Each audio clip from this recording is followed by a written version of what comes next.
de cada um de nós em vez de abandonar um único homem vermelho, muito menos o herói de coração de leão que nos implorou para deixá-lo.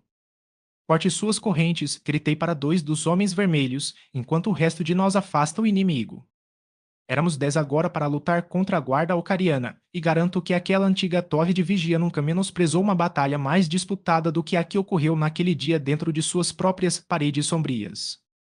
A primeira onda de guerreiros amarelos recuou das lâminas cortantes de 10 dos combatentes veteranos de Hélio. Uma dúzia de cadáveres ocarianos bloqueou a porta, mas por cima da barreira horrível mais uma vintena de seus companheiros correu, gritando seu grito de guerra rouco e hediondo.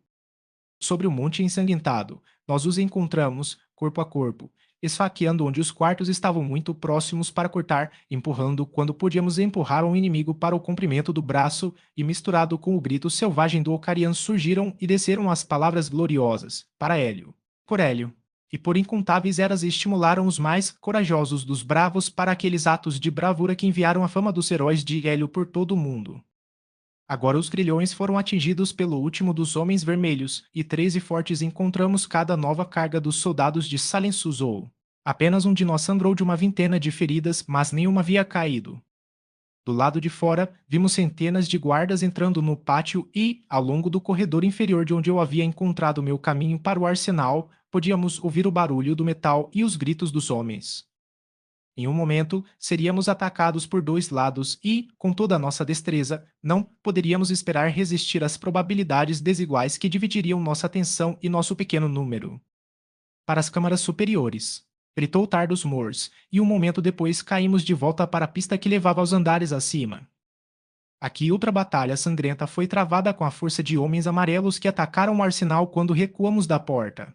Aqui perdemos nosso primeiro homem, um sujeito nobre que mal podíamos poupar, mas, por fim, todos recuaram para a pista, exceto eu, que permaneceu para conter os ocarianos até que os outros estivessem seguros acima. Na boca da espiral estreita, apenas um único guerreiro poderia me atacar de cada vez, de modo que tive pouca dificuldade em segurá-los pelo breve momento necessário. Então, recuando lentamente diante deles, comecei a subida da espiral. Durante todo o longo caminho até o topo da torre, os guardas me pressionaram de perto. Quando um caiu diante da minha espada, outro passou por cima do morto para tomar seu lugar, e assim, cobrando um preço terrível a cada poucos metros ganhos, cheguei à espaçosa torre de vigia com paredes de vidro de cadabra. Aqui meus companheiros se agruparam prontos para tomar meu lugar e, por um momento de trégua, dei um passo para o lado enquanto eles seguravam o inimigo. Do poleiro elevado, uma visão podia ser obtida por quilômetros em todas as direções. Em direção ao sul, estendia-se o deserto acidentado e coberto de gelo até a borda da poderosa barreira. Em direção ao leste e oeste, e vagamente em direção ao norte, avistei outras cidades ocarianas, enquanto em primeiro plano imediato, logo além das muralhas de Cadabra, o sombrio eixo guardião ergueu sua cabeça sombria. Então lancei meus olhos para as ruas de Cadabra, de onde um tumulto repentino havia surgido, e lá vi uma batalha em andamento, e além dos muros da cidade vi homens armados marchando em grandes colunas em direção a um portão próximo. Ansiosamente, pressionei contra a parede de vidro do observatório, mal ousando dar crédito ao testemunho de meus próprios olhos. Mas, por fim, não pude mais duvidar, e com um grito de alegria que se ergueu estranhamente em meio aos xingamentos e gemidos dos homens que lutavam na entrada da câmara, chamei Tardos Moors. Quando ele se juntou a mim, apontei para as ruas de Cadabra e para as colunas que avançavam além, acima das quais flutuavam bravamente no ar ártico as bandeiras e estandartes de Hélio.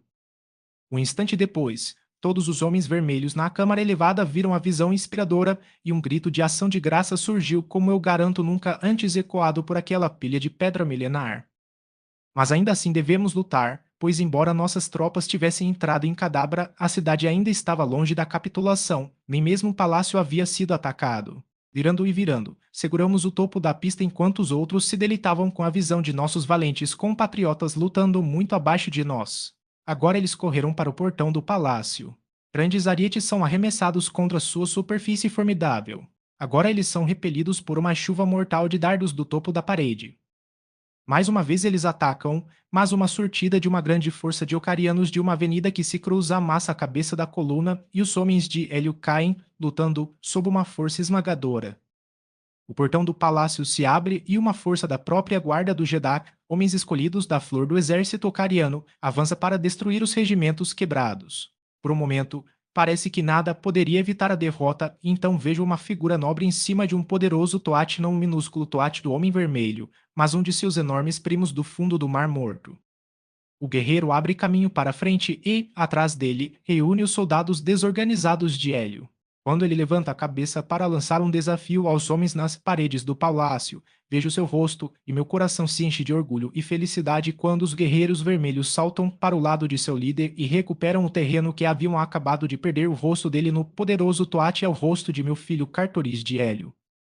Ao seu lado luta um enorme cão de guerra marciano. Nem precisei de uma segunda olhada para saber que era o Ola, meu fiel Ola, que havia desempenhado tão bem sua árdua tarefa e trazido as legiões de socorro em cima da hora.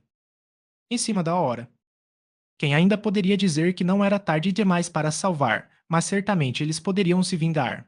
E tal retribuição como aquele exército invicto traria para os odiosos ocarianos. Suspirei ao pensar que talvez não estivesse vivo para testemunhar isso.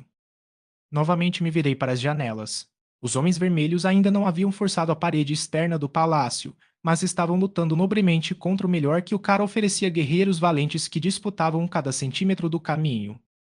Agora minha atenção foi atraída por um novo elemento fora da muralha da cidade, um grande corpo de guerreiros montados pairando acima dos homens vermelhos. Eles eram os enormes aliados verdes de Hélio, as hordas selvagens do fundo do Mar Morto do extremo sul. Em um silêncio sombrio e terrível, eles correram em direção ao portão, os cascos acolchoados de suas montarias assustadoras não emitiam nenhum som.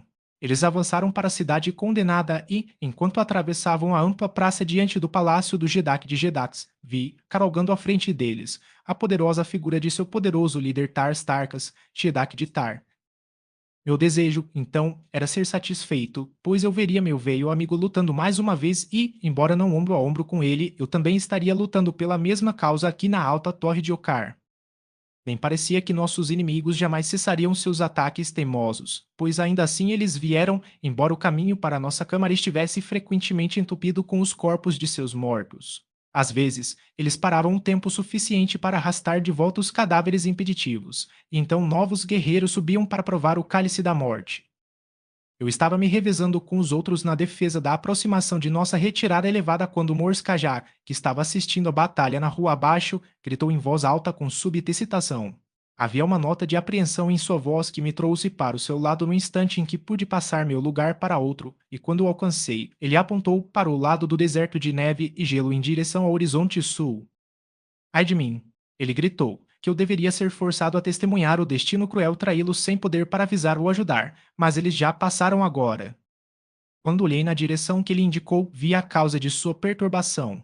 Uma poderosa frota de aviadores se aproximava majestosamente em direção à cadabra na direção da barreira de gelo. E assim por diante, eles vieram com velocidade cada vez maior. A flecha sombria que eles chamam de Guardião do Norte está acenando para eles, disse Mors Kajak com tristeza, assim como acenou para Tardos Mors e sua grande frota. Veja onde eles estão, amassados e quebrados, um monumento sombrio e terrível à poderosa força de destruição que nada pode resistir. Eu também vi, mas outra coisa que vi que Mors Kajak não viu, em minha mente, vi uma câmara enterrada cujas paredes estavam forradas com instrumentos e dispositivos estranhos. No centro da câmara havia uma mesa comprida, e diante dela estava sentado um velhinho de olhos arregalados contando seu dinheiro. Mas, o mais claro de tudo, vi na parede um grande interruptor com um pequeno imã incrustado na superfície de sua alça preta. Então olhei para a frota que se aproximava rapidamente.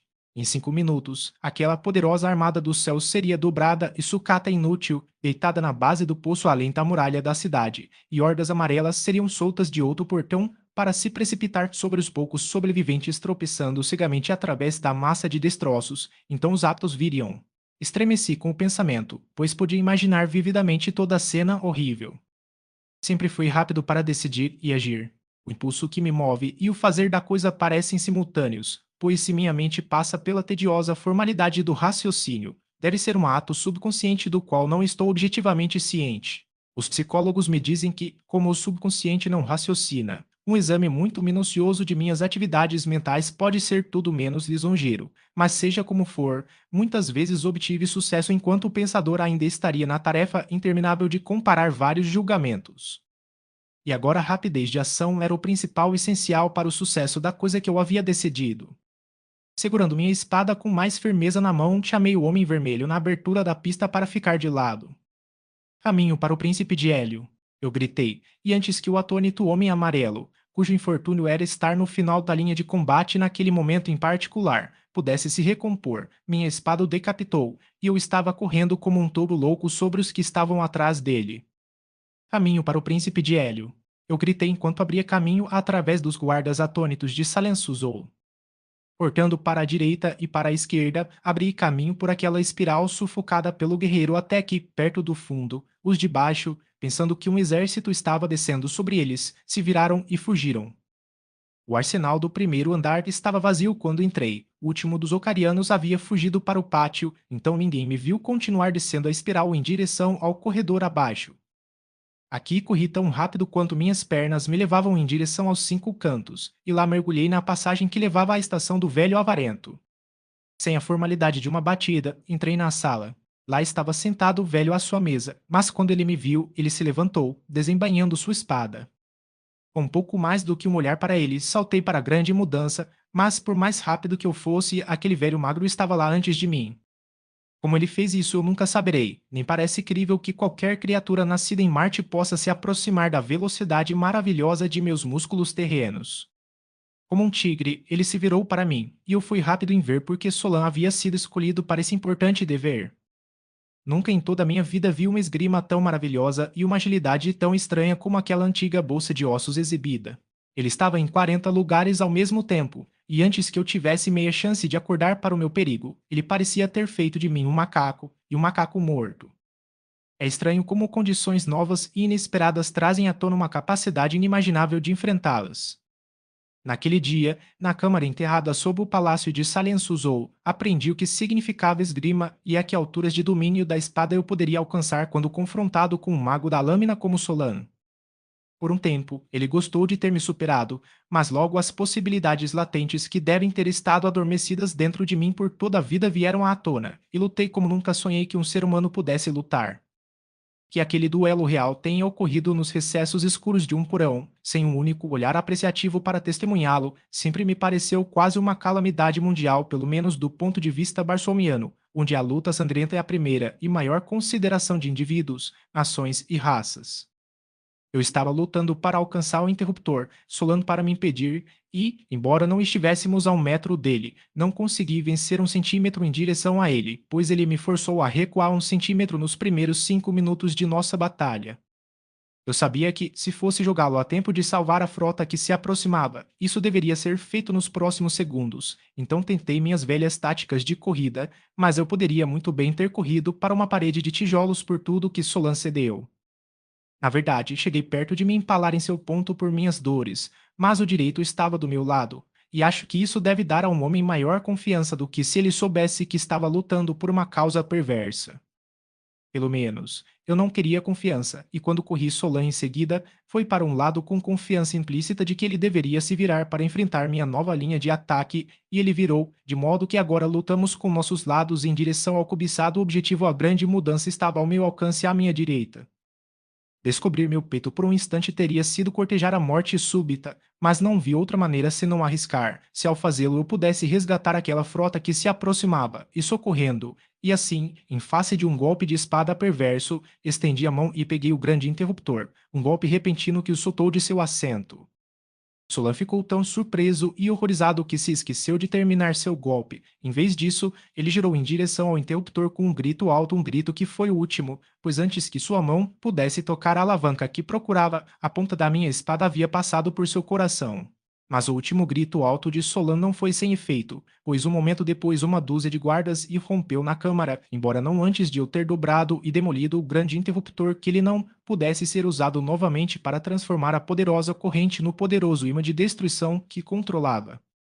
O resultado da chegada repentina dos guardas foi obrigar-me a buscar reclusão na primeira passagem que pude encontrar, e que, para minha decepção, provou não ser aquela com a qual eu estava familiarizado, mas outra à sua esquerda. Eles devem ter ouvido ou adivinhado para onde eu fui, pois eu havia percorrido apenas uma curta distância quando ouvi o som da perseguição.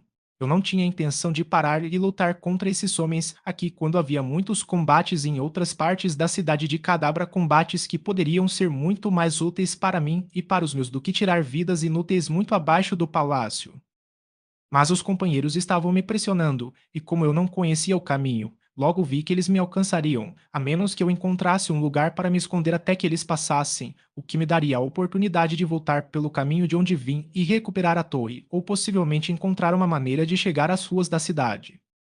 A passagem havia subido rapidamente desde que saíra do apartamento do interruptor, e agora corria nivelada e bem iluminada diretamente para longe, até onde eu podia ver. No momento em que meus perseguidores chegassem a esse trecho reto, eu estaria à vista deles, sem chance de escapar do corredor sem ser detectado. Logo vi uma série de portas se abrindo de ambos os lados do corredor e, como todas se pareciam para mim, tentei a primeira que alcancei. Abria-se para uma pequena câmara luxuosamente mobiliada e era evidentemente uma antecâmara de algum escritório ou câmara de audiência do palácio. Do outro lado havia uma porta com cortinas pesadas, além da qual ouvi o zumbido de vozes. Instantaneamente atravessei a pequena câmara e, abrindo as cortinas, olhei para dentro do apartamento maior. Diante de mim estava um grupo de talvez 50 nobres da corte lindamente vestidos, diante de um trono sobre o qual estava sentado Salensuzou. O Jedak de Jedax estava se dirigindo a eles. Chegou a hora marcada, dizia-lhe quando entrei no apartamento, e embora os inimigos de Okar estejam dentro de seus portões, nada pode deter a vontade de Salensuzou. A grande cerimônia deve ser omitida para que nenhum homem possa ser impedido de ocupar seu lugar nas defesas, exceto os 50 que o costume exige, testemunhará a criação de uma nova rainha em Okar. Em um momento a coisa terá sido feita e podemos voltar para a batalha, enquanto ela, que agora é a princesa de Hélio, olha da torre da rainha para a aniquilação de seus ex-compatriotas e testemunha a grandeza que é de seu marido. Então, voltando-se para um cortesão, ele emitiu algum comando em voz baixa.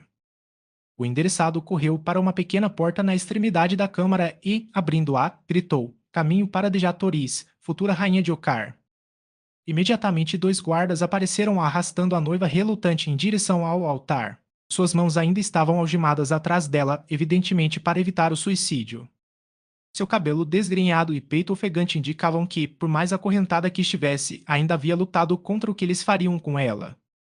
Ao vê-la, Salensuzou levantou-se e desembainhou sua espada, e a espada de cada um dos 50 nobres foi erguida no alto para formar um arco, sob o qual a pobre e bela criatura foi arrastada para sua destruição.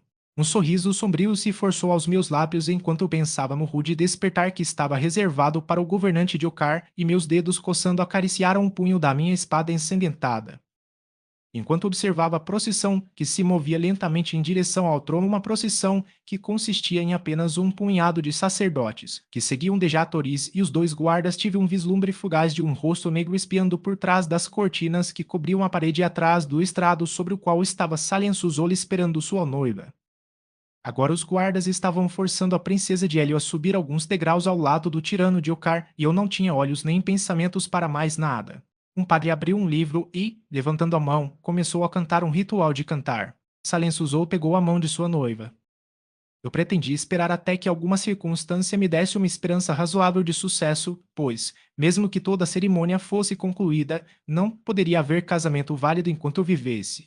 O que mais me preocupava, é claro, era o resgate de Dejatoris e eu desejava tirá-la do palácio de Salensuzou se tal coisa fosse possível, mas se foi realizado antes ou depois do casamento simulado era uma questão de importância secundária. Quando, no entanto, vi a mão vil de Salensuzou estender a mão para a mão de minha amada princesa, não pude mais me conter, e antes que os nobres de Okar soubessem que algo havia acontecido, eu pulei através de sua linha tênue e estava no estrado ao lado de Dejatoris e Salensuzou. Com a palma da minha espada, derrubei sua mão poluente e, agarrando Dejatoris pela cintura, balancei atrás de mim enquanto, com as costas contra as cortinas do estrado, encarava o tirano do norte e sua sala cheia de nobres guerreiros.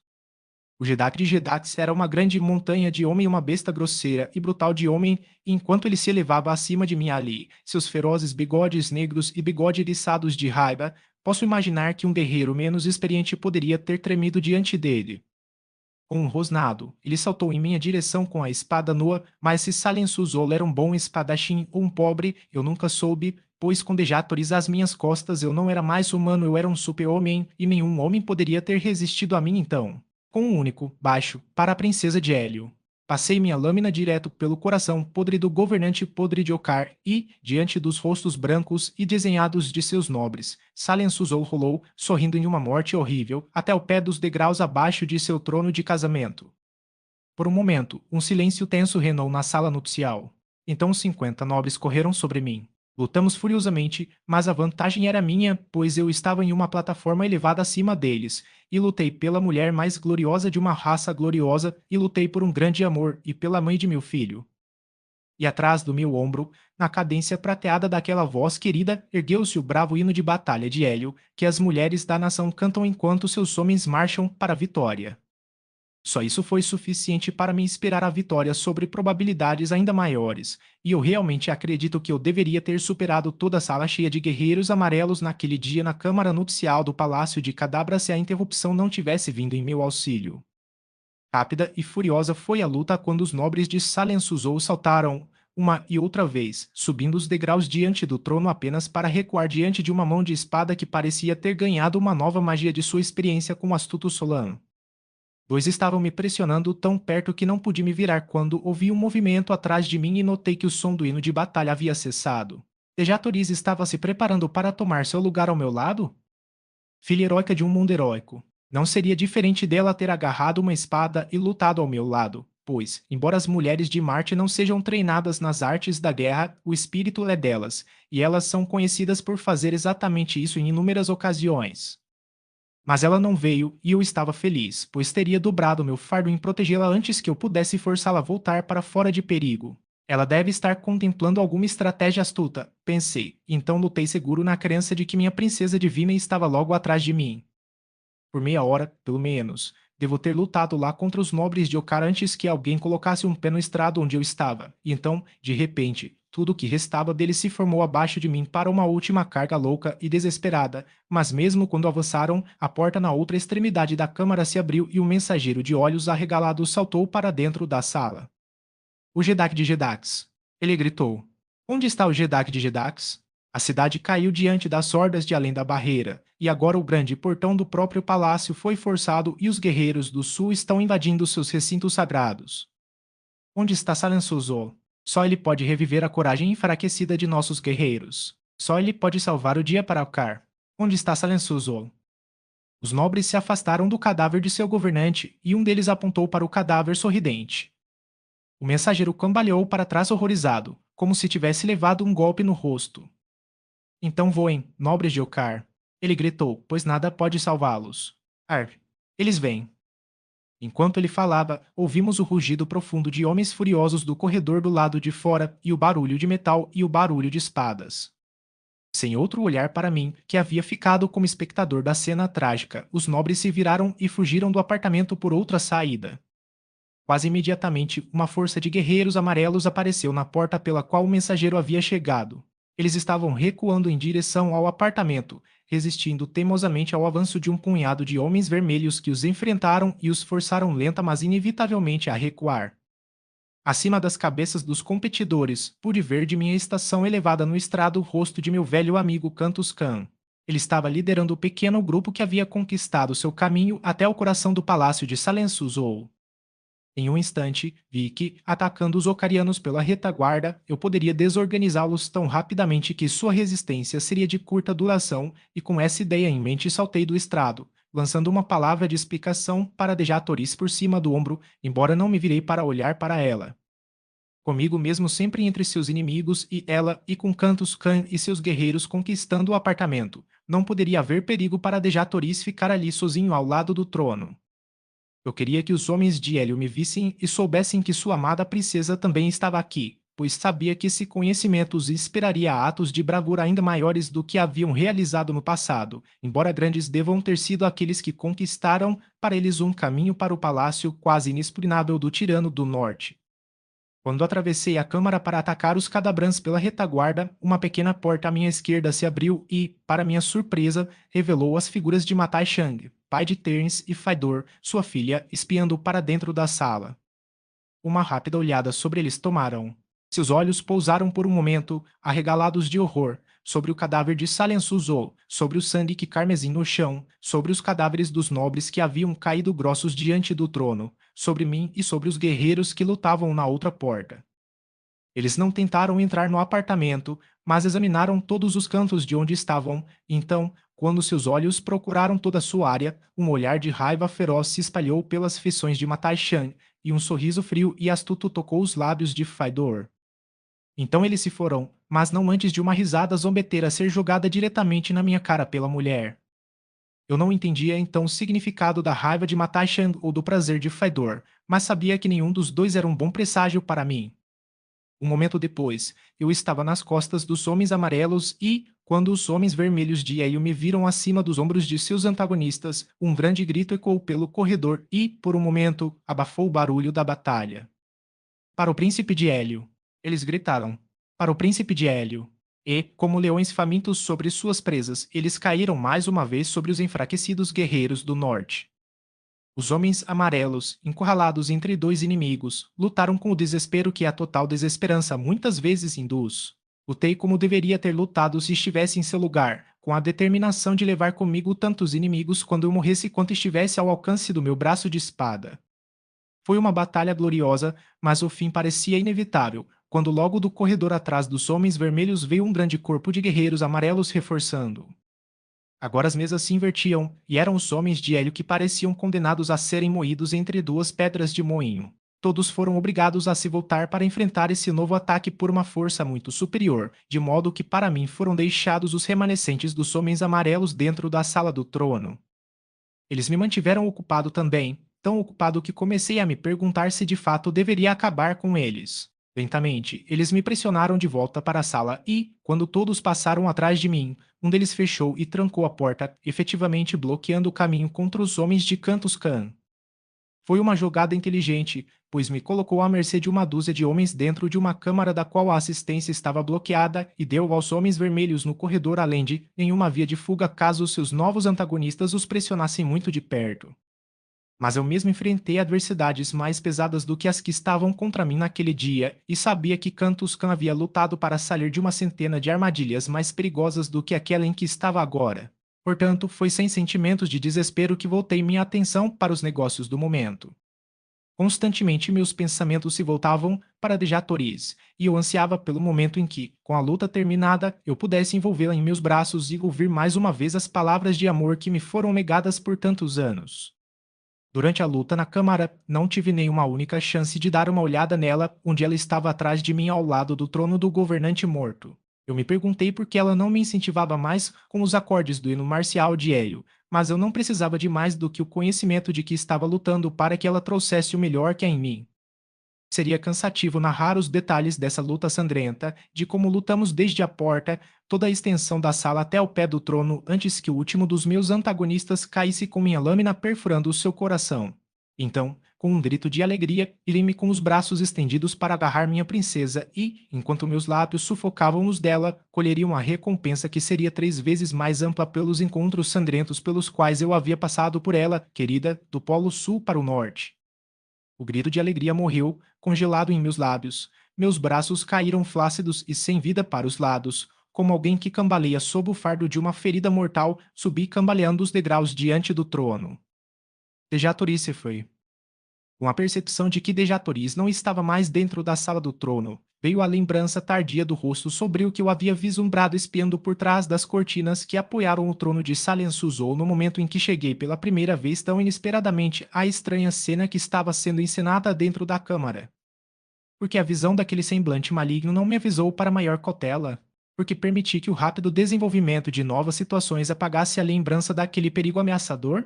Mas, infelizmente, o arrependimento vão não apagaria a calamidade que havia acontecido. Mais uma vez Dejatoris caiu nas garras daquele arquidemônio, Turid, o dator negro dos primogênitos. Mais uma vez, todo o meu árduo trabalho foi em vão. Agora percebi a causa da raiva que havia sido escrita tão grande nas feições de Matachand e o prazer cruel que eu tinha visto no rosto de Faidor. Eles sabiam ou adivinharam a verdade, e o ecador dos Santos Terns, que evidentemente viera à Câmara na esperança de frustrar Salensuzol em sua contemplada perfídia contra o sumo sacerdote que cobiçava Dejatoris para si mesmo, percebeu que Turida havia roubado o prêmio debaixo de seu nariz. O prazer de Fador se devia à sua percepção do que esse último golpe cruel significaria para mim, bem como a uma satisfação parcial de seu ódio ciumento pela princesa de Hélio. Meu primeiro pensamento foi olhar além das cortinas na parte de trás do trono, pois era lá que eu tinha visto Turi. Com um único empurrão, arranquei o material inestimável de suas amarras, e diante de mim foi revelada uma porta estreita atrás do trono. Nenhuma pergunta me veio à mente, mas que ali estava a abertura da avenida de fuga que Turida havia seguido e, se houvesse, teria sido dissipada pela visão de um minúsculo ornamento de joias que ficava a poucos passos dentro do corredor além. Quando peguei a bugiganga, vi que ela trazia o dispositivo da princesa de Hélio e, em seguida, pressionando-a contra os lábios, corri loucamente ao longo do caminho sinuoso que levava suavemente para baixo, em direção às galerias inferiores do palácio. Eu havia seguido apenas uma curta distância quando me deparei com a sala em que Solan anteriormente dominava. Seu cadáver ainda estava onde eu o havia deixado. Nem havia qualquer sinal de que outro tivesse passado pela sala desde que eu estivera lá, mas eu sabia que dois haviam feito isso Turid, o Dator Negro, e Dejatoris. Por um momento, parei sem saber qual das várias saídas do apartamento me levaria ao caminho certo. Tentei me lembrar das instruções que ouvira Turid repetir a Solane e, por fim, lentamente, como se através de uma névoa pesada, a lembrança das palavras do primogênito me ocorreu. Siga um corredor, passando por 3 corredores divergentes à direita, depois para o quarto corredor da direita, para onde 3 corredores se encontram. Aqui novamente siga para a direita, abraçando a parede esquerda de perto para evitar o poço. No final deste corredor, chegarei a uma pista em espiral que devo seguir para baixo em vez de para cima. Depois disso, o caminho é ao longo de apenas um único corredor sem ramificações. E lembrei-me da saída para a qual ele havia apontado enquanto falava. Não demorei muito para começar por aquele caminho desconhecido, nem fui com cautela, embora soubesse que poderia haver graves perigos diante de mim. Parte do caminho era negro como o pecado, mas na maioria das vezes era bastante bem iluminado. O trecho em que devo abraçar a parede esquerda para evitar os poços era o mais escuro de todos, e eu estava quase à beira do abismo antes de saber que estava perto do ponto de perigo. Uma saliência estreita, com apenas 30 centímetros de largura, era tudo o que restava para levar os iniciados além daquela cavidade assustadora na qual o desconhecimento certamente deve ter tombado no primeiro degrau.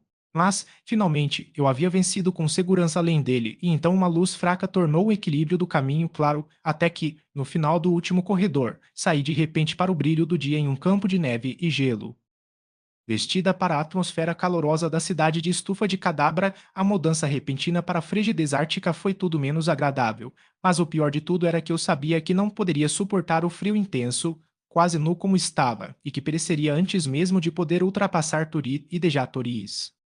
Ser assim bloqueado pela natureza, que tinha todas as artes e artimanhas do homem astuto contra ele, parecia um destino cruel, e enquanto cambaleava de volta para o calor do fim do túnel, estava tão perto da desesperança como sempre estive.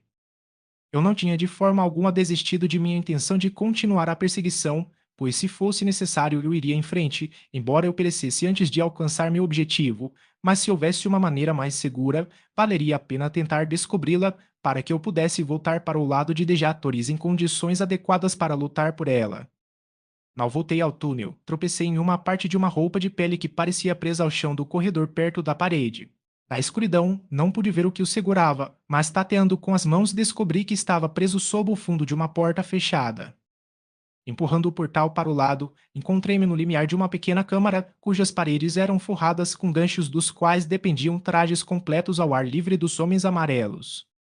Situado como estava na boca de um túnel que levava ao palácio, era bastante evidente que este era o camarim usado pelos nobres que saíam e entravam na cidade estufa e que Turid, tendo conhecimento disso, havia parado aqui para se equipar com dejatores antes de se aventurar no frio intenso do mundo ártico além. Em sua pressa, ele deixou cair várias roupas no chão, e a pele reveladora que caíra parcialmente dentro do corredor provou ser o meio de me guiar até o local que ele menos gostaria que eu conhecesse. Foram necessários apenas alguns segundos para vestir as roupas de pele Orluk necessárias, com as pesadas botas forradas de pele que são uma parte tão essencial da vestimenta de quem enfrentaria com sucesso as trilhas congeladas e os ventos gelados da sombria terra do norte.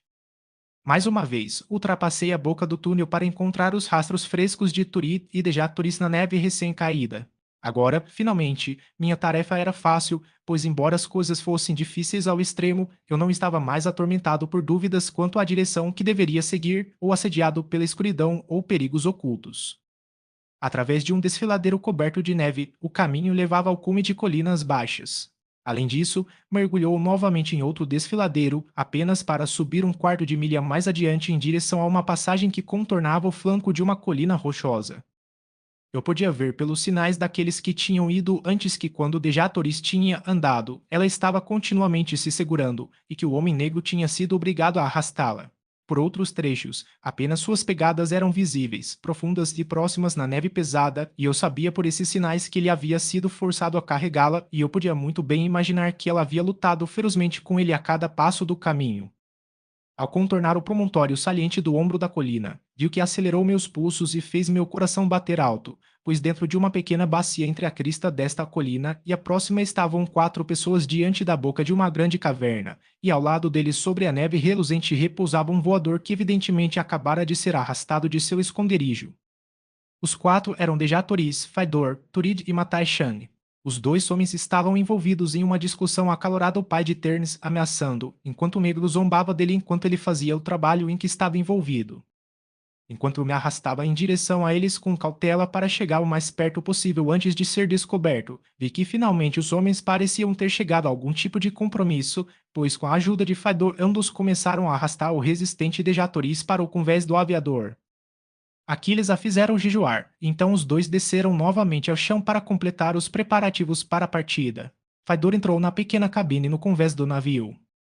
Eu tinha chegado a um quarto de milha deles quando Matai Shan me espiou. Eu vi agarrar Turid pelo ombro, girando em minha direção enquanto ele apontava para onde eu estava agora claramente visível, pois no momento em que soube que havia sido percebido, deixei de lado todas as tentativas de furtividade e entrei em uma corrida louca pelo voador. Os dois redobraram seus esforços na hélice em que estavam trabalhando, e que muito evidentemente estava sendo substituída depois de ter sido removida para algum propósito de reparo. Eles terminaram a coisa antes que eu tivesse percorrido metade da distância que havia entre mim e eles, e então ambos correram para a escada de embarque. Turid foi o primeiro a alcançá-lo e, com a agilidade de um macaco, escalou rapidamente até ao convés do barco, onde um toque no botão que controlava os tanques de flutuação enviou a embarcação lentamente para cima, embora não com a velocidade que marca o voador bem condicionado. Eu ainda estava a algumas centenas de metros de distância quando os vi saindo de minhas mãos. De volta à cidade de Cadabra estava uma grande frota de poderosos voadores, os navios de Hélio e Ptar que eu salvei da destruição no início do dia, mas antes que eu pudesse alcançá-los, Turid poderia facilmente escapar. Enquanto corria, vi Mataishan subindo a escada oscilante e oscilante em direção ao convés, enquanto acima dele se inclinava a face maligna do primogênito. Uma corda arrastada da polpa do navio colocou uma nova esperança em mim, pois se eu pudesse alcançá-la antes que ela chicoteasse muito acima da minha cabeça, ainda havia uma chance de ganhar o convés com sua ajuda delgada. Que havia algo radicalmente errado com o voador era evidente por sua falta de flupabilidade e pelo fato adicional de que, embora Turi tivesse girado 2 vezes para a alavanca de partida, o barco ainda parava imóvel no ar, exceto por uma ligeira deriva com uma brisa baixa do norte. Agora Matai Shang estava perto da murada, uma mão longa em forma de garra estava se estendendo para agarrar o trilho de metal. Turid inclinou-se mais para baixo em direção ao seu co-conspirador. De repente, uma adaga erguida brilhou na mão erguida do negro. Desceu, dirigiu-se em direção ao rosto branco do pai de Eternius. Com um grito alto de medo, o santecador agarrou freneticamente aquele braço ameaçador. Eu estava quase na corda agora. A nave ainda estava subindo lentamente enquanto se afastava de mim. Então tropecei no caminho gelado, batendo minha cabeça em uma rocha enquanto caía estarramado, mas a um braço de distância da corda, cuja ponta agora estava saindo do chão. Com o golpe na minha cabeça veio a inconsciência. Não deve ter passado mais do que alguns segundos que fiquei deitado sem sentidos no gelo do norte, enquanto tudo o que era mais querido para mim se afastava do meu alcance nas garras daquele demônio negro, pois quando abri os olhos, Turid e Matai Shang ainda lutavam no topo da escada, e o voador flutuou apenas 100 metros mais ao sul, mas o final da corda estava agora uns bons 30 pés acima do solo. Instigado à loucura pelo infortúnio cruel que me fez tropeçar quando o sucesso estava quase ao meu alcance, rasguei freneticamente o espaço intermediário e, logo abaixo da ponta pendurada da corda, coloquei meus músculos terrenos à prova suprema. Com um salto poderoso e felino, saltei para cima em direção àquela costa delgada, a única avenida que ainda restava que poderia me levar ao meu amor que desaparecia. 30 centímetros acima de sua extremidade mais baixa, meus dedos se fecharam. Com força, enquanto me agarrava, senti a corda escorregando, escorregando pelo meu alcance. Tentei levantar minha mão livre para segurar uma segunda vez acima da primeira, mas a mudança de posição resultante me fez escorregar mais rapidamente em direção ao final da corda. Lentamente, senti a coisa tentadora escapando de mim. Em um momento, tudo o que eu havia ganhado seria perdido, então meus dedos alcançaram um nó na ponta da corda e não escorregaram mais. Com uma oração de gratidão nos lábios, subi em direção ao convés do barco. Eu não podia ver Turid e Matai Chang agora, mas ouvi os sons do conflito e, portanto, soube que eles ainda lutavam o terno por sua vida e o preto pelo aumento da flutuabilidade que o alívio do peso de um único corpo daria à embarcação. Se Matai Chang morresse antes de eu chegar ao convés, minhas chances de alcançá-lo seriam realmente pequenas, pois o Dator Negro precisava apenas cortar a corda acima de mim para se libertar de mim para sempre, pois o navio havia flutuado à beira de um abismo em cujas profundezas escancaradas meu corpo cairia para ser esmagado em uma polpa disforme caso o Turida alcançasse a corda agora. Por fim, minha mão se fechou na amurada do navio e naquele exato instante um grito horrível soou abaixo de mim que fez meu sangue gelar e voltou meus olhos horrorizados para baixo para uma coisa gritando, arremessando e retorcendo que disparou para baixo no terrível abismo abaixo de mim. Era Matai Chang, santo Ecador, pai de Terns, que foi para sua última contabilidade. Então minha cabeça veio acima do convés e vi Turid, adaga na mão, pulando em minha direção. Ele estava em frente à extremidade dianteira da cabine, enquanto eu tentava subir a bordo perto da polpa do navio. Mas alguns passos estavam entre nós. Nenhum poder na terra poderia me levar àquele convés antes que o negro enfurecido estivesse sobre mim. Meu fim havia chegado. Eu sabia, mas se houvesse uma dúvida em minha mente, o desagradável olhar malicioso de triunfo sobre aquele rosto perverso teria me convencido. Além de Turid, pude ver minha Dejatoriz, de olhos arregalados e horrorizada, lutando com suas amarras. O fato de ela ser forçada a testemunhar minha terrível morte fez meu destino amargo parecer duplamente cruel. Parei meus esforços para escalar a murada em vez disso, agarrei firmemente o corrimão com a mão esquerda e puxei minha adaga. Eu deveria pelo menos morrer como vivi lutando. Quando Turi chegou em frente à porta da cabine, um novo elemento se projetou na tragédia sombria do ar que estava sendo encenada no convés do aviador deficiente de Matai Shan. Era Faidor. Com o rosto corado e o cabelo desgrenhado, e olhos que traem uma presença recente de lágrimas mortais acima das quais essa orgulhosa deusa sempre se manteve, ela saltou para o convés diretamente diante de mim. Em sua mão havia uma adaga longa e fina. Lancei um último olhar para minha amada princesa, sorrindo, como os homens que estão prestes a morrer. Então virei meu rosto para Faidor, esperando o golpe. Nunca vi aquele lindo rosto mais bonito do que naquele momento. Parecia incrível que alguém tão adorável ainda pudesse abrigar em seu belo seio um coração tão cruel e implacável, e hoje havia uma nova expressão em seus olhos maravilhosos que eu nunca tinha visto lá, uma suavidade desconhecida e um olhar de sofrimento. Turiri estava ao lado dela agora, passando para me alcançar primeiro. Então o que aconteceu aconteceu tão rapidamente que tudo acabou antes que eu pudesse perceber a verdade. A mão magra de Faidor disparou para se fechar no pulso da adaga do negro. Sua mão direita foi alta com sua lâmina reluzente. Isso para matar Shan. Ela gritou e enterrou sua lâmina profundamente no peito do Dator. E pelo mal você teria feito de Jatoriz.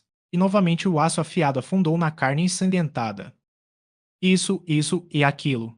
Ela gritou, para de um Carter, príncipe de Hélio, e a cada palavra sua ponta afiada perfurava o coração vil do grande vilão. Então, com um empurrão vingativo, ela lançou a carcaça do primogênito do convés para cair em um silêncio terrível após o corpo de sua vítima. Eu estava tão paralisado de surpresa que não fiz nenhum movimento para chegar ao convés durante a cena inspiradora que acabara de testemunhar, e agora ficaria ainda mais surpreso com seu próximo ato, pois Fedor estendeu a mão para mim e me ajudou até ao convés, onde fiquei olhando para ela com admiração indisfarçado e estupefata. Um sorriso pálido tocou seus lábios, não era o sorriso cruel e altivo da deusa com o qual eu estava familiarizado. Você se pergunta, John Carter, disse ela, que coisa estranha causou essa mudança em mim? Eu vou te dizer. É amor por você, e quando escureci minhas sobrancelhas em desaprovação de suas palavras, ela ergueu a mão atraente. Espere, disse ela. É um amor diferente do meu, é o amor de sua princesa, Bejatoriz, por você que me ensinou que o amor verdadeiro pode ser o que deveria ser, e quão longe do amor verdadeiro estava minha paixão egoísta e ciumenta por você. Agora eu sou diferente. Agora eu poderia amar como Dejatoriz ama, e assim minha única felicidade pode ser saber que você e ela estão mais uma vez unidos, pois somente nela você pode encontrar a verdadeira felicidade. mas estou infeliz por causa da maldade que fiz. Tenho muitos pecados para expiar e, embora seja imortal, a vida é muito curta para a expiação. Mas a outra maneira, e se Fador, filha do santo Ecador dos santos ternes, pecou, ela já fez hoje uma reparação parcial, e para que você não duvide da sinceridade de seus protestos e sua confissão de um novo amor que abraça Dejatoris também, ela provará sua sinceridade da única maneira que está aberta tendo salvado você para outro, Fador deixa você para seus abraços. Com sua última palavra, ela se virou e saltou do convés do navio para o abismo abaixo. Com um grito de horror, saltei para frente em uma tentativa vã de salvar a vida que por 2 anos eu teria visto extinta com tanto prazer. Eu estava atrasado. Com os olhos turvos de lágrimas, virei-me para não ver a terrível visão abaixo. Um momento depois, eu havia atingido as amarras de Dejatoris, e quando seus queridos braços passaram pelo meu pescoço e seus lábios perfeitos pressionados contra os meus, esqueci os horrores que testemunhei e o sofrimento que sofri no arrebatamento de minha recompensa. O panfleto em cujo convés Dejatoris e eu nos encontramos após 12 longos anos de separação provou ser totalmente inútil. Seus tanques de flutuação vazaram muito. Seu motor não ligava. Estávamos indefesos lá no ar acima do gelo ártico. A nave havia flutuado pelo abismo que continha os cadáveres de Matai Shang, Turit e Faidor, e agora estava pendurada acima de uma colina baixa. Abrindo as válvulas de escape de flutuabilidade, permiti que ela viesse lentamente ao chão e, quando ela tocou, Dejatoris e eu saímos de seu convés e, de mãos dadas, voltamos para o deserto congelado em direção à cidade de Cadabra. Pelo túnel que me levara em busca deles, passamos, caminhando lentamente, pois tínhamos muito a dizer um ao outro. Ela me contou sobre aquele último momento terrível meses antes, quando a porta de sua cela dentro do Templo do Solo estava lentamente se fechando entre nós. De como Faidor saltou sobre ela com a adaga erguida e do grito de Tuvia quando ela percebeu a má intenção da deusa Tern. Foi aquele grito que soou em meus ouvidos durante todos os longos e cansativos meses em que fiquei em dúvida cruel quanto ao destino de minha princesa, pois eu não sabia que Tuvia havia arrancado a lâmina da filha de Matai Shan antes que ela tocasse Dejatoris ou ela mesma. Ela me contou, também, sobre a terrível eternidade de sua prisão, do ódio cruel de Faidor e do terno amor de Tuvia e de como, mesmo quando o desespero era mais sombrio, aquelas duas garotas vermelhas se apegaram à mesma esperança e crença que de um carteiro encontraria uma maneira de libertá-las. Logo chegamos à câmara de Solan. Eu estava procedendo sem pensar em cautela, pois tinha certeza de que a cidade e o palácio estavam nas mãos de meus amigos a essa altura. E foi assim que entrei na câmara cheia no meio de uma dúzia de nobres da corte de Salensuzou. Eles estavam passando a caminho do mundo exterior ao longo dos corredores que tínhamos acabado de atravessar. Ao nos ver, eles pararam no meio do caminho e, em seguida, um sorriso feio se espalhou pelas feições de seu líder. O autor de todos os nossos infortúnios. Ele gritou, apontando para mim. Teremos a satisfação de uma vingança parcial, pelo menos quando deixarmos para trás aqui os cadáveres mortos e mutilados do príncipe e da princesa de Hélio. Quando os encontrarem, continuou ele, sacudindo o polegar para cima, em direção ao palácio acima, eles perceberão que a vingança do Homem Amarelo custa caro aos seus inimigos. Prepare-se para morrer, de um carter, mas para que seu fim seja ainda mais amargo, saiba que posso mudar minha intenção de dar uma morte misericordiosa à sua princesa, possivelmente ela será preservada como um brinquedo para meus nobres. Eu estava perto da parede coberta de instrumentos de Jatoriza ao meu lado. Ela olhou para mim maravilhada enquanto os guerreiros avançavam sobre nós com espadas desembainhadas, pois a minha ainda estava pendurada dentro da bainha ao meu lado, e havia um sorriso em meus lábios. Os nobres amarelos também pareciam surpresos e, como eu não fiz nenhum movimento para desenhar, eles se hesitaram, temendo um ardil, mas seu líder os incentivou. Quando eles chegaram quase ao meu alcance da espada, levantei minha mão e a coloquei sobre a superfície polida de uma grande alavanca, e então, ainda sorrindo sombriamente, olhei meus inimigos bem no rosto. Como um só, eles pararam repentinamente, lançando olhares assustados para mim e um para o outro. Pare, gritou seu líder. Você não sonha com o que faz. Você está certo, respondi. John Carter não sonha.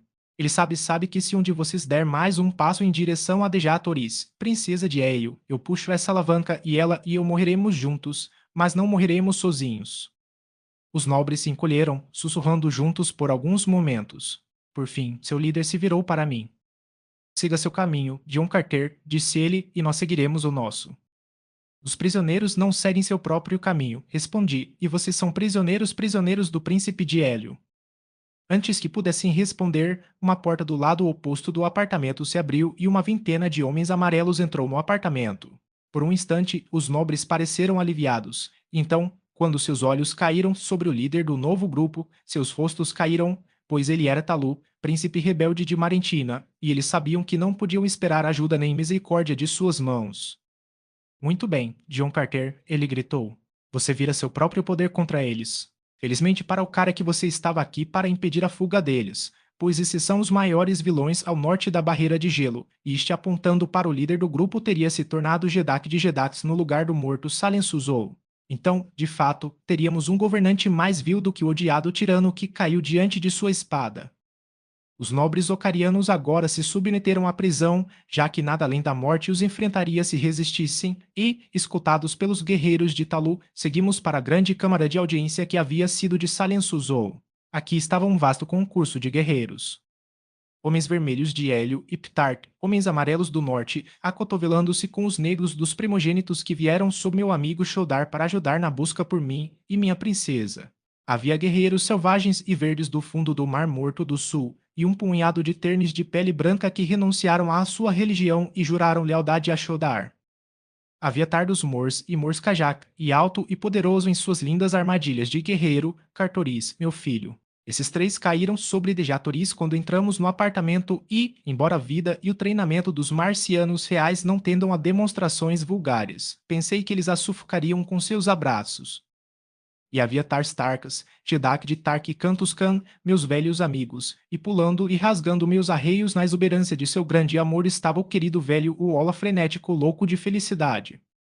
Longos e altos foram os aplausos que explodiram ao nos ver, ensurdecedor era o barulho do metal tocando enquanto os guerreiros veteranos de todos os climas marcianos colidiam suas lâminas no alto em sinal de sucesso e vitória, mas quando passei entre a multidão de nobres e guerreiros saudando, Jids e Jedaks, meu coração ainda estava pesado, pois faltavam dois rostos que eu teria dado muito para ter visto lá Tovandin e Tuvia de Ptar que não podiam ser encontrados em a grande câmara.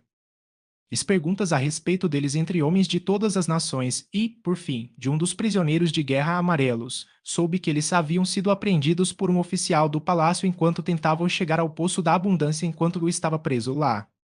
Não precisei perguntar para saber o que os havia enviado para lá o corajoso Jedak e sua filha Leal. Meu informante disse que eles estavam agora em uma das muitas masmorras enterradas do palácio, onde haviam sido colocados enquanto aguardavam uma decisão sobre seu destino pelo tirano do norte. Um momento depois, grupos de busca estavam vasculhando a pilha antiga em busca deles, e meu copo de felicidade estava cheio quando os vi sendo escutados para dentro da sala por uma guarda de honra aplaudindo. O primeiro ato de Tuvia foi correr para o lado de Dejatoris, e eu não precisava de melhor prova do amor que esses dois tinham um pelo outro do que a sinceridade com que se abraçaram. Olhando para aquela câmara lotada estava o trono silencioso e vazio de Ocar.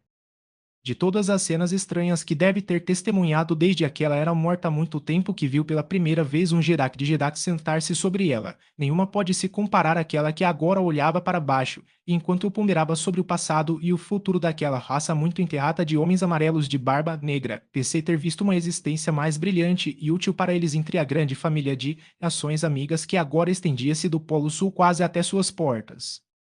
22 anos antes, eu havia sido lançado, nu e estranho, neste mundo estranho e selvagem. A mão de todas as raças e nações foi levantada em contínua luta e guerra contra os homens de todas as outras terras e cores. Hoje, pelo poder de minha espada e pela lealdade dos amigos que minha espada fez para mim, negro e branco, homem vermelho e verde esfregaram os ombros em paz e bom companheirismo.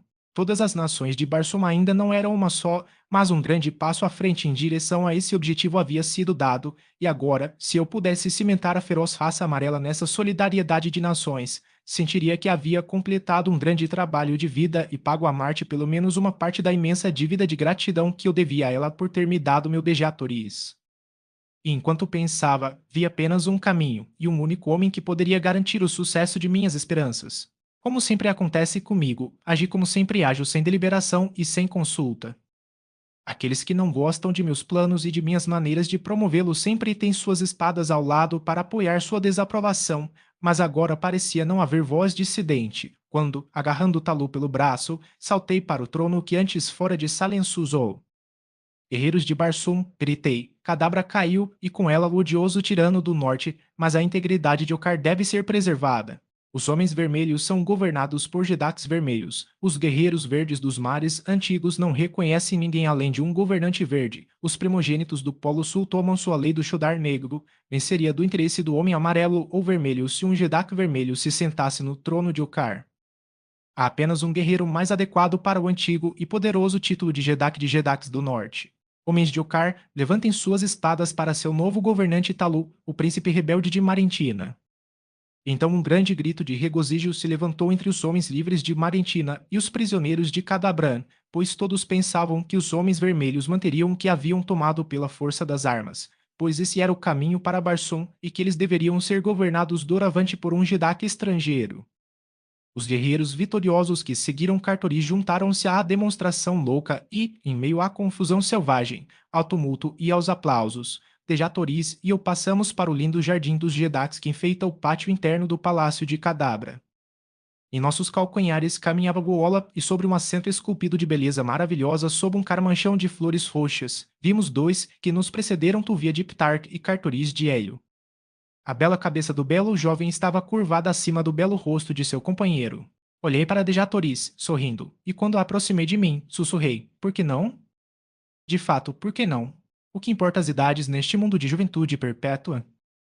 Permanecemos em Cadabra, os convidados de Talu, até depois de sua posse formal no cargo, e então, na grande frota que tive a sorte de preservar da destruição, navegamos para o sul através da barreira de gelo, mas não antes de testemunharmos a demolição total do sombrio guardião do norte sob as ordens do novo Jedak de Jedaks.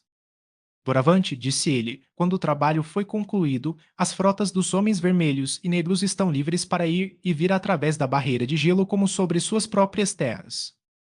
As cavernas da carniça serão limpas, para que os homens verdes possam encontrar um caminho fácil para a terra dos amarelos, e a caça do hábito sagrado será o esporte de meus nobres até que nenhum espécime dessa criatura hedionda vague pelo norte congelado. Despedimos-nos de nossos amigos amarelos com verdadeiro pesar enquanto zarpávamos para Ptar. Lá permanecemos, convidados de Tuvandin, por um mês, e pude ver que Cartoris teria permanecido para sempre se não fosse um príncipe de Hélio. Acima das poderosas florestas de Caol, paramos até que a palavra de Kulanti nos trouxe à sua única torre de desembarque, onde durante todo o dia e meia-noite os navios desembarcaram suas tripulações. Na cidade de Caol, visitamos, cimentando os novos laços que haviam sido formados entre Caol e Hélio, e então, um dia muito lembrado, avistamos as torres altas e finas das cidades gêmeas de Hélio. O povo muito se preparava para nossa vinda. O céu estava lindo com panfletos alegremente aparados. Cada telhado em ambas as cidades estava coberto com sedas e tapeçarias caras. Ouro e joias estavam espalhados pelo telhado, rua e praça, de modo que as duas cidades pareciam em chamas com o fogo dos corações das pedras magníficas e metal polido que refletiam a luz do sol brilhante, transformando-a em incontáveis tons gloriosos. Finalmente, depois de 12 anos, a família real de Hélio se reuniu em sua própria cidade poderosa, cercada por milhões loucos de alegria diante dos portões do palácio. Mulheres, crianças e poderosos guerreiros choraram de gratidão pelo destino que restaurou seus amados Tardos Mors e a princesa divina que toda a nação idolatrava.